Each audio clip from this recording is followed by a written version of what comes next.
प्रभु यीशु मसीह के पवित्र नाम में आप सबों को जय मसीह की। निर्गमन की पुस्तक उसके 23वें अध्याय पर आज हम बात करेंगे।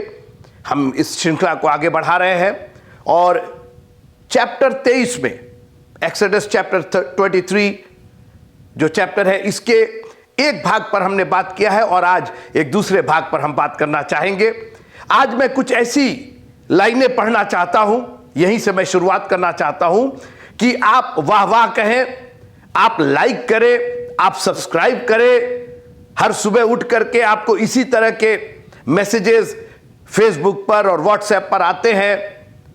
4 दिन में आपके साथ ऐसा हो जाएगा, 2 दिन में ऐसा हो जाएगा और आज ऐसा हो जाएगा। अब सुनिए, निर्गमन की पुस्तक उसका 23वां अध्याय। आप बस थोड़ी देर मेरे साथ रहिएगा। मैं 2-4 बिंदुओं पर आपके सामने ये विचार रख करके जो परमेश्वर ने मुझे दिया और मैं आप तक पहुंचाना चाहता हूं। आप सुनिए, निर्गमन की पुस्तक उसका 23वां अध्याय और उसकी 25वीं आयत से मैं पढ़ूंगा और मेरी ओर ध्यान दीजिए। आप निर्गमन की पुस्तक अपनी बाइबलें निकाल लीजिए, चाहे इलेक्ट्रॉनिक बाइबल हो चाहे पेपर बाइबल हो, आप निकाल करके मेरे साथ पढ़ने में मदद कीजिए। निर्गमन की पुस्तक उसका 23वां अध्याय, Exodus chapter 23 and verse number 25 onward. वह तेरे अन्न जल पर आशीष देगा और तेरे बीच में से रोग दूर करेगा। तेरे देश में न तो किसी का गर्भ गिरेगा और न कोई बांझ होगी, और तेरी आयु में पूरी करूंगा। जितने लोगों के बीच तू जाएगा उन सबों के मन में मैं अपना भय पहले से ऐसा समवा दूंगा कि उनको व्याकुल कर दूंगा। और मैं तुझे सब शत्रुओं की पीठ दिखाऊंगा, और मैं तुझसे पहले बर्रों को भेजूंगा जो हिब्बी, कनानी और हित्ती लोगों को तेरे सामने से भगा के दूर कर देंगी। कितना अच्छा लगा ना, मुझे भी अच्छा लगा। मैंने कहा वाह क्या बात है। हर सुबह इस तरह के मैसेजेस आते हैं और ऐसी ऐसी बातें इसके अंदर, लेकिन हो इसका बिल्कुल उल्टा रहा है। अन्न जल पर आशीष देगा। अरे अन्न जल तो इतना महंगा हो गया है, जल खरीद करके पीना पड़ रहा। आप सोचिए, आप जो जल इफरात होना चाहिए 1/3 पूरी दुनिया का 3 भाग, अगर 4 भाग में विभाजित कीजिए दुनिया को तो 3 भाग तो जल ही जल है। और जल ही था गहरे जल के ऊपर, मगर आज जल के ऊपर ग्रहण लग गया है, इसको खरीद के पीना पड़ रहा। अन्न की तो बात ही छोड़ दीजिए, कभी सूखा हो जा रहा है, कभी बाढ़ हो जा रही है। इतने वैज्ञानिक आविष्कार हो गए, इतने एग्रीकल्चर के साधन निकल गए, ऐसी ऐसी खाद, ऐसे ऐसे बीज, ऐसे ऐसे मशीनें, कॉम्बाइन मशीन जो कभी किसी ने सोचा नहीं था वो मशीन आ गई। मगर अन्न का भी अभाव है, हर दिन अन्न महंगा होता जा रहा है। तो 1 मिनट, अभी तो आपने कहा मैं ये कर दूंगा, अन्न जल की आशीष दूंगा। अच्छा और सुनिए, उसके आगे लिखा हुआ है कि तेरे देश में ना तो किसी का गर्भ गिरेगा और ना कोई बांझ होगी। आप ये कह रहे हैं पूरे विश्व में एक हाहाकार मचा हुआ है और वो बांझ होने का, बहुत से नव दंपति निसंतान हैं। और अजीब बात है कि जब वो टेस्ट कराते हैं अपना, तो पुरुष भी नॉर्मल और स्त्री भी नॉर्मल, हस्बैंड भी नॉर्मल, वाइफ भी नॉर्मल। तो बाबा जब नॉर्मल हैं तो फिर नॉर्मल तरीके से संतान क्यों नहीं उत्पन्न हो रहे? यहां तो लिखा हुआ है कि ना तो किसी का गर्भ गिरेगा, कंसीव हो रहा है मगर फ्रूटफुल नहीं हो रहा है। फल अभी लग रहा है, छोटे छोटे फल लग रहे हैं, मगर कुछ नुकसान हो जा रहा है और वो फल बेकार हो जा रहे। यहां तो आशीषों की पूरी लिस्ट है। अन्न और जल पर आशीष देंगे, कोई बांझ नहीं होगा, गर्भ नहीं गिरेगा, तेरे आगे से मैं शत्रुओं को भगा दूंगा क्योंकि वो उनमें मेरा डर समाएगा। ये सब हो क्यों नहीं रहा है? आज क्यों नव दंपति निसंतान है? क्यों हमारे काम सफल नहीं हो रहे हैं? अच्छा, निसंतान, जैसे मैंने कहा, हस्बैंड भी नॉर्मल, वाइफ भी नॉर्मल, तो फिर संतान क्यों नहीं हो रहा? इसके मतलब यह शारीरिक क्रिया नहीं है, क्योंकि शरीर में तो दोनों के दोष नहीं है। तो अगर दोनों के दोष नहीं है तो संतानोत्पत्ति क्यों नहीं हो रही है? इसके मतलब इसका कारण कहीं और है, और उसी पर मैं आपसे आज बात करके विदा लूंगा। मैंने उस लाइन के बाद से पढ़ना शुरू किया जहां से इन सारी आशीषों की चाबी, वहीं से ये ताले खुलते हैं।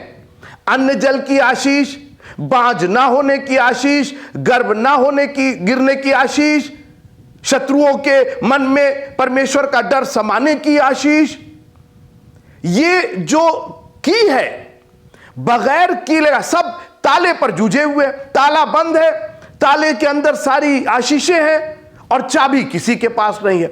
और लोग खूब खुश है, अरे भाई अंदर तो अन्न है, जल है, सब लोग सुखी हैं, संतान हो रही है सबकी। आइए चाबी की बात करते हैं, एक लाइन की बात करते हैं, सुनिए। निर्गमन की पुस्तक 23वां अध्याय और 25वीं आयत, और तुम अपने परमेश्वर यहोवा की उपासना करना। नहीं नहीं नहीं नहीं साहब, ऐसा है कि हम लोग मैरिड हैं, हम लोग को बेबी नहीं हो रहा है, तो हम लोग फलाने डॉक्टर को दिखाने जा रहे हैं, और हम लोग फलाने क्लिनिक में जा रहे हैं, और हम लोग ये इस्तेमाल करेंगे, वो इस्तेमाल करेंगे। ये पहली लाइन जो कुंजी है आशीषों की, जो चाबी है, उसको छोड़ के बाकी सब काम करेंगे। ताला तोड़ दे, दीवार तोड़ दे, खिड़की तोड़ दे, दरवाजा तोड़ दे, चाबी नहीं, चाबी से हम प्रवेश नहीं करना चाहते। आज मैं आपसे दिल से निवेदन करना चाहता हूं मित्रों कि अगर आप वास्तव में आशीष देखना चाहते हैं तो एक काम, बस एक काम आपको करना है, और वो है अपने प्रभु परमेश्वर की उपासना करना। और आज मैं इसी पर थोड़ा सा खुलासा करना चाहता हूं। आप तो कहेंगे अरे भाई हम उपासना तो करते ही, हम तो चले जाते चंगाई मीटिंग में, हम चले जाते, बड़ी बड़ी मीटिंग्स हो रही है चंगाई को लेकर के, आधे से ज्यादा लोग निसंतान वहां पर सामने जोड़े खड़े हुए, साहब बेबी नहीं हो रहा, 8 साल हो गए शादी को, 10 साल हो गए शादी को। नहीं नहीं नहीं नहीं, हमारी दुआ करने की बात नहीं है, आपकी उपासना की बात है। तुम अपने परमेश्वर की उपासना करना, ये छोड़ के हमसे जो दिल में आए वो करवा लीजिए। आज इसकी बुराई करवा लीजिए, उससे ईर्ष्या करवा लीजिए, उससे द्वेष करवा लीजिए, उसके खिलाफ बोलवा लीजिए, सब हम करेंगे, बस उसकी उपासना नहीं करेंगे। अरे लेकिन हम तो चर्च जाते ही हैं, और हम तो गीत गाते ही हैं, और हम तो ताली बजाते हैं। ना ना ना ना, मैं उस उपासना की बात नहीं कर रहा हूं, और ना बाइबल उस उपासना की बात कर रही है। ये उपासना है क्या? बस 2 बातें बता करके फिर आपसे आगे बढ़ करके बात करेंगे। नंबर 1 कि उपासना, वर्शिप दिल से होती है, दल से नहीं होती है। फिर से सुनिएगा, उपासना, वर्शिप, स्तुति, बड़ाई, उसकी महिमा, उसकी तारीफ दिल से होती है, दल से नहीं होती है। दल का मतलब मेजॉरिटी से नहीं होती। अरे बाप रे बाप, वहां तो इतनी भीड़ थी, बाप रे बाप, दिखाई नहीं दे रहा था, स्टेज नहीं दिखाई दे रहा था, अरे भीड़ ही भीड़। जी, दल है, दिल नहीं है।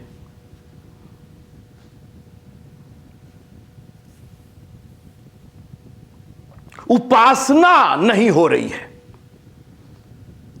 कार्यक्रम हो रहे हैं, हमारे प्रोग्राम पूरे किए जा रहे हैं। पहला ये होगा, उसके बाद ये होगा, उसके बाद वो होगा, एक एक चीज लिखी हुई है, वो सब होगा। हमारी जिंदगियां भी उसी तरीके से, ठीक है, मान लीजिए चर्च में आप आते हैं, यहां पर एक ऑर्डर ऑफ वर्शिप है, वो चलेगा, लेकिन आपकी जिंदगियों में पौलुस और सिलास जेल खाने में थे मित्रों, मारे गए थे, पीटे गए थे, मगर उपासना कर रहे थे, क्योंकि वो दल से नहीं दिल से उपासना कर रहे थे। उस जेल खाने में जहां कहां उनको कराना चाहिए था और कहां कंप्लेन करना चाहिए था, आज शिकायतों का भंडार है।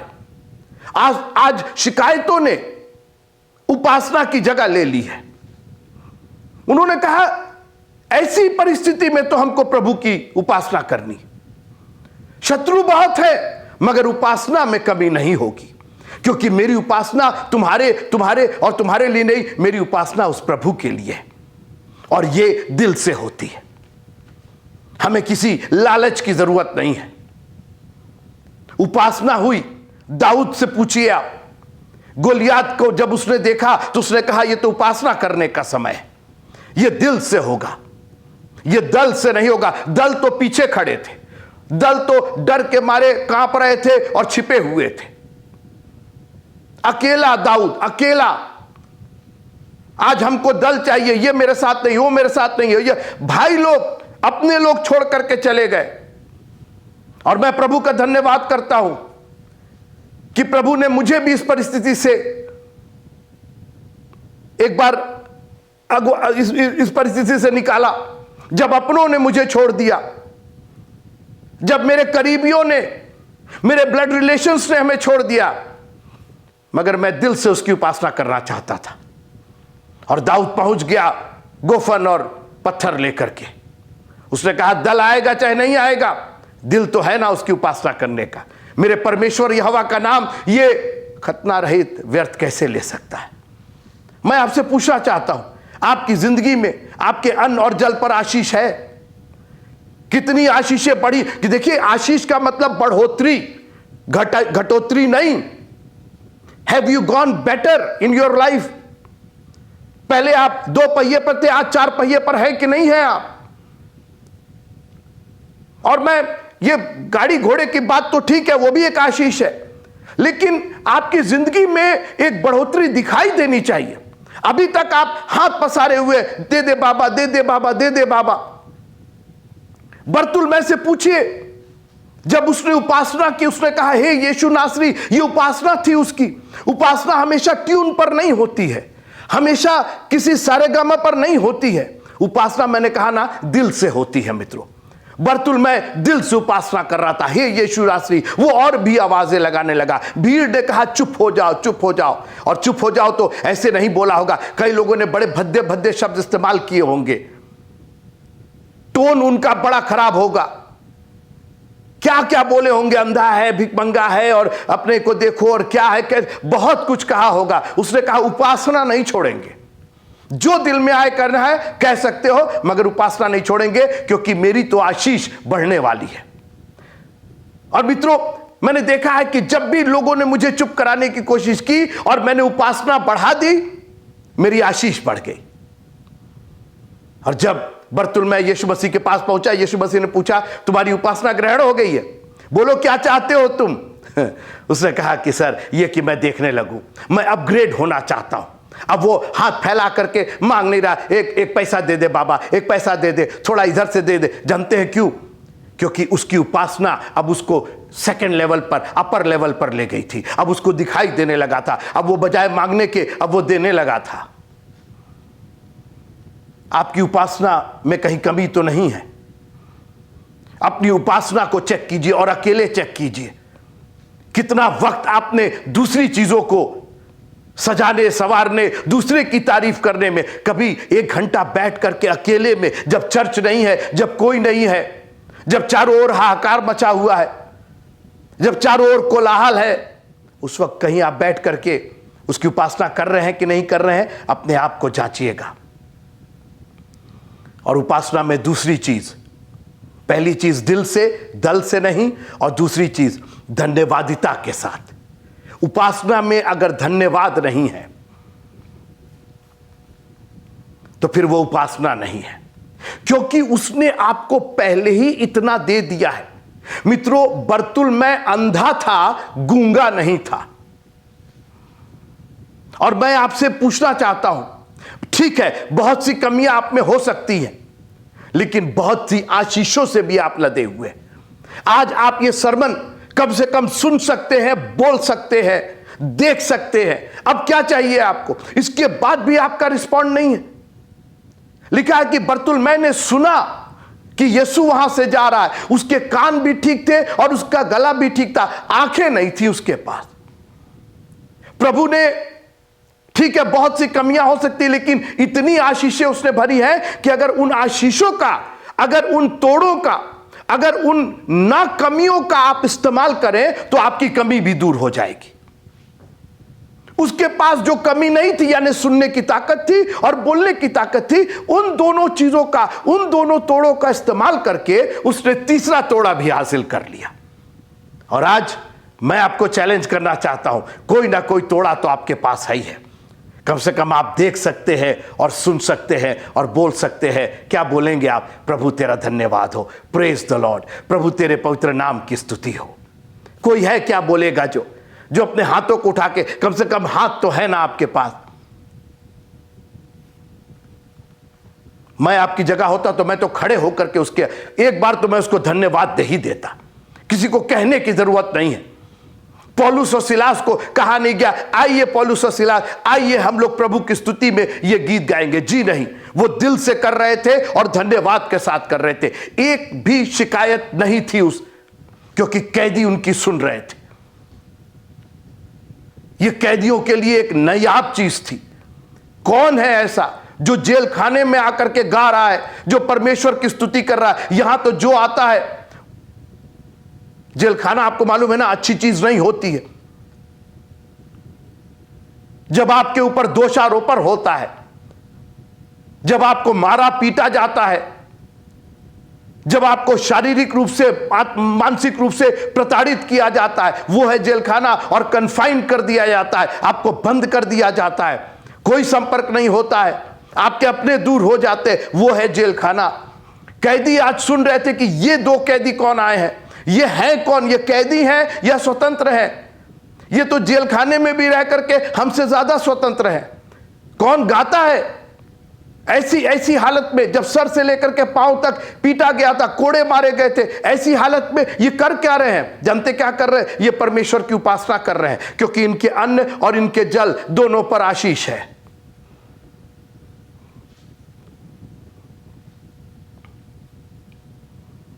और जब प्रभु आशीष देने लगता है तो उस आशीष को संभालने की कोशिश कीजिए। मैं ये बता करके आपसे विदा लूंगा। सबसे पहले तो अपने आप को चेक कीजिए कि आपकी उपासना वास्तव में उपासना है या सिर्फ एक नौकरी है, सिर्फ एक चाकरी है, सिर्फ एक रिचुअल है, एक रीत रिवाज है, कि दिल से है, धन्यवाद के साथ है।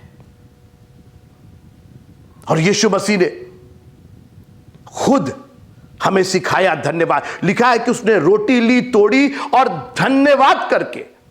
यीशु मसीह को धन्यवाद देने की क्या जरूरत थी? जो दुनिया का खालिक और मालिक, जिसने सब कुछ पैदा किया, जिसके द्वारा सब कुछ उत्पन्न हुआ, उसी के लिए सब कुछ उत्पन्न हुआ, वो धन्यवाद दे रहा है।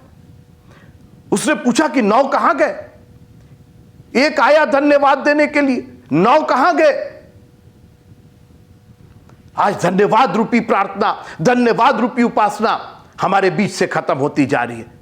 हमारे पास लिस्ट है, प्रभु ये कर दीजिए, वो कर दीजिए, ऐसा कर दीजिए। प्रभु जी, अभी तो आपने जितना किया है उसी का धन्यवाद दे दें। पहले हमें जो मिला है, पहले उसके लिए हम थैंक्स गिविंग बोल दें। आज तक की जो जिंदगी, आज तक की जो श्वास मिली है, I am just so happy कि आज तक आपने हमें बिल्कुल सुरक्षित रखा है। हमारे हाथ पांव सलामत है। हर दुख बीमारी से आपने हमारे अन्न और जल पर, हमारी स्त्री बांझ नहीं हुई, हमारे यहां गर्भ नहीं गिरा, हमारे शत्रु हमारे सामने से दूर हुए। इन सब के लिए प्रभु का धन्यवाद कीजिए मित्रों। जो मां बाप हैं वो अपने बच्चों को देख करके, अपनी संतानों को देख के, क्योंकि बहुत से ऐसे दंपति हैं जिनकी संतान नहीं, नॉर्मल होने के बावजूद उनके पास संतान नहीं है, क्योंकि उनकी उपासना किसी और के लिए थी, कहीं और थी। तुम अपने परमेश्वर यहोवा की उपासना करना। और जैसा मैंने कहा कि जब वो आशीष देने लगता है तो वो जानता है कि वो आशीष कैसे देगा। मेरी बात ध्यान से सुनिएगा। हमारी प्रॉब्लम यह है, बस आज ही मिल जाए, अभी मिल जाए और सब मिल जाए।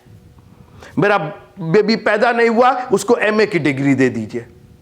नहीं, ऐसा नहीं होता मित्रों। सुनिए, निर्गमन की पुस्तक 23वां अध्याय और उसकी 30 आयत, 30th verse, Exodus chapter 23 and verse number 30th। जब तक तू फूल फल कर देश को अपने अधिकार में न कर ले, तब तक मैं उन्हें, यानी तेरे शत्रुओं को, उन्हें तेरे आगे से थोड़ा थोड़ा करके निकालता रहूंगा। हमें तो आज ही सब चाहिए, बस आज ही सारा जॉब और सारा पोस्ट सब आज ही मेरे को दे दीजिए। नहीं, क्योंकि तूने अभी केवल फूलना सीखा है, अभी इसके बाद फलना है, फिर उसके बाद अधिकार करना है। There are stages for you to grow up. आपके बढ़ने में अभी वक्त लगेगा। सब चीज, प्रॉब्लम यह ना कि हम अगले को देखते हैं, उनके पास है मेरे पास क्यों नहीं है। जब तक तू फूल फल कर देश को अपने अधिकार में ना कर ले, अधिकार एकाएक नहीं आता है, अधिकार के लिए अपने आप को तैयार करना पड़ता है। पहले आपको अधिकारी बनना पड़ता है तो आप अधिकार में लेते हैं। कई लोग चपरासी बने हुए हैं, कई लोग किसी लायक नहीं है, ना पढ़े ना लिखे। मैं परमेश्वर के कलाम की बात कर रहा हूं।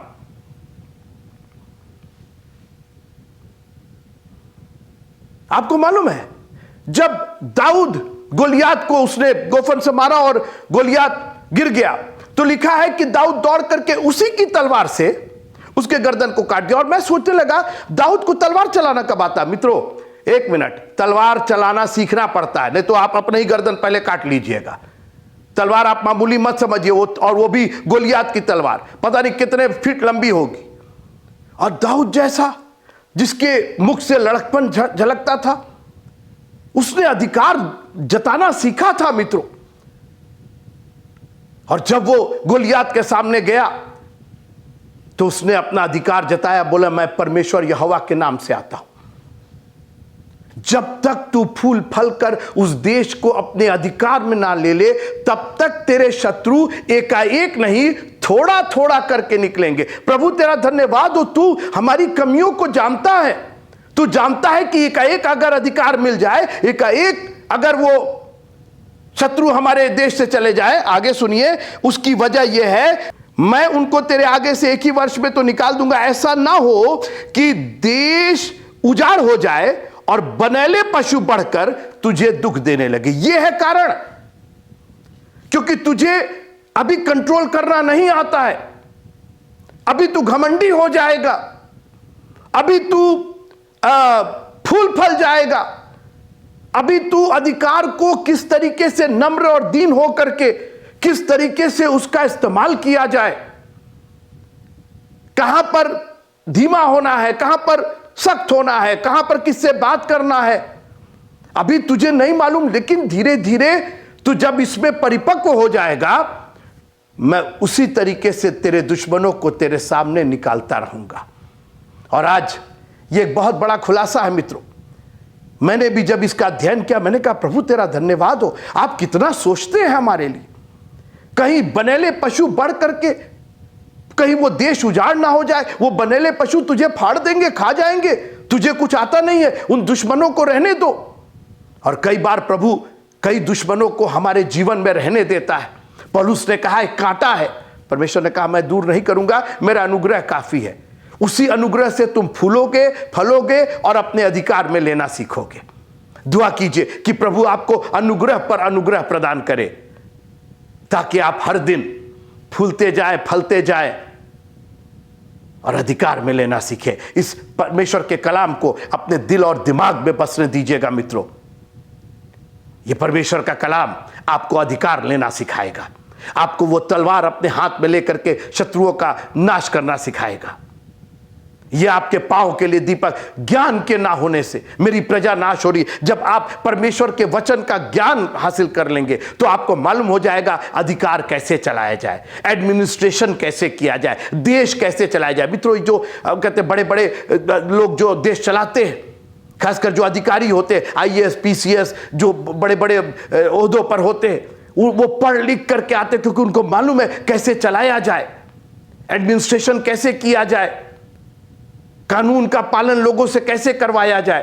पहले आप तो सीख लीजिए, पहले आप तो कानून का पालन करना शुरू कर दीजिए, पहले आप तो कानून की किताब पढ़ लीजिए, पहले आप तो 10 हुक्म पर अमल करने लगिए।